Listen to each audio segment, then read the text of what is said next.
Guys, may napanood akong isang vlogger na nagwawala sa social media, no. Isa siyang taga Cebu. Ngayon, mayroon siyang taong galit na galit talaga siya sa isang tao, no. At nilalabas na yung kanyang galit dito sa social media. Ngayon, napanood ko, mayroon kasi siyang kagalit na isang general. Isang general. At sa sobrang galit niya, kung ano-ano na lang yung lumalabas sa kanyang bibig, no. At napansin ko na medyo may foul yung kanyang sinasabi. Ang pinaka-worst na lumalabas sa kanyang bibig ay hinahamon niya yung general. Di ko alam kung anong dahilan nyo bakit galit na galit siya sa general. Isang general na active ngayon. Active sa serbisyo. Hinahamon niya ng magkita daw sila. At kung magkita daw sila, dapat sila lang daw dalawa. At ang hindi maganda doon sa sinabi niya, guys, ay hinamon niya ng suntukan, yung general. Tapos hinamon niya rin ng saksakan. At hinamon niya yata ng barilan eh. So, yun ang lumalabas sa kanyang bibig. Guys, eto may papayo ko lang, no. May papayo ko lang, hindi lang sa taong ito na nagwawala na isang vlogger, kundi sa ating lahat. Sa ating lahat, no. Guys, hanggat maaari, guys, iwasan natin maghamon ng kahit sino. Huwag tayong maghamon kahit yung taong pinakamahirap pa. No? Pinakamahirap na tao ay wag nating ngahamunin, no. Kasi ang isang tao, pag hinamon natin yan, hindi natin alam kung ano yung kaya niyang gawin sa iyo, no. Pag hinamon mo yan at naubos ang pasensya at kakasasa sa kayong hamon, sigurado yan, guys, no. Hindi mo magugustuhan ang kanyang gagawin sa iyo. Katulad niyan, hinamon mo ng barilan, hinamon mo ng suntukan, hinamon mo ng saksakan. Pag ganyan ang paghahamon mo sa kanya, kahit ikaw naman siguro, no, pag hinamon ka ng ganyan at once na palagan mo yung ganyang hamon, kailangan gagamitan mo yan, gagamit ka talaga ng gulang, no. Kailangan magugulangan mo yung taong naghahamon sa iyo. 'Di ba? Ganun tayo dapat no? Sa una-una, malupit yan nung hamon na saksakan, barilan, suntukan. Ikaw ba, kung papayag ka na madidisgrasya ka sa kanyang gustong mangyayari? 'Di ba hindi? So, wag tayong maghahamon ng kahit sino. Dahil pag once na binabalikan ka doon sa taong hinahamon mo, sigurado yan, guys, hindi mo magugustuhan. Hindi mo magugustuhan, at okay lang kung bibigyan ka pa ng pagkakataon na makaganti ka. Paano kung hindi ka bibigyan ng pagkakataon na makaganti ka sa taong hinahamon mo, no? Iwasan natin maghamon ng kahit ina-underestimate mo yung tao dahil sa sobrang liit ang tingin mo sa kanya, kaya hinahamon mo ng ganon.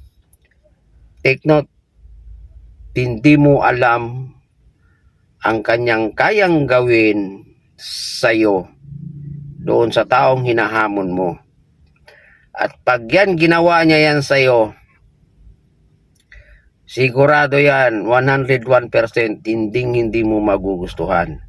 Kaya ang may papayo ko sa'yo, kuya, kung sino ka man na hindi mo makontrol ang iyong emosyon, ang iyong galit, pues kuya, kung pwede lang, manghingi ka ng tawad, no? Manghingi ka ng tawad doon sa general na hinahamon mo hanggat wala pa siyang action na gagawin sa'yo. Dahil ganito lang yan, kuya. Pag gumawa yan ng action sa'yo, hindi mo magugustuhan yan. Kaya hinay-hinay lang tayo sa ating sinasabi. Lalong-lalo na yung paghahamon mo ay medyo may pagkadelikado, no? Isipin mo suntukan. Hinamon mo na suntukan, hinamon mo ng saksakan, delikado yan. What if kung papatulan ka? At ang masaklap, kuya, isang vlogger ng taga Cebu, papatulan ka, pero ang haharap sa'yo ay hindi pala siya. No? Marami, pwedeng mangyayari ang ganyang mga posibilidad na tatanggapin niya yung hamon mo, pero ang haharap sa'yo ay hindi siya, pagkos iba ang haharap sa'yo. Sa nakikita ko sa'yo, kuya, yung pagwawala mo, sa nakikita ko sa'yo, mukhang nilalagay mo lang sa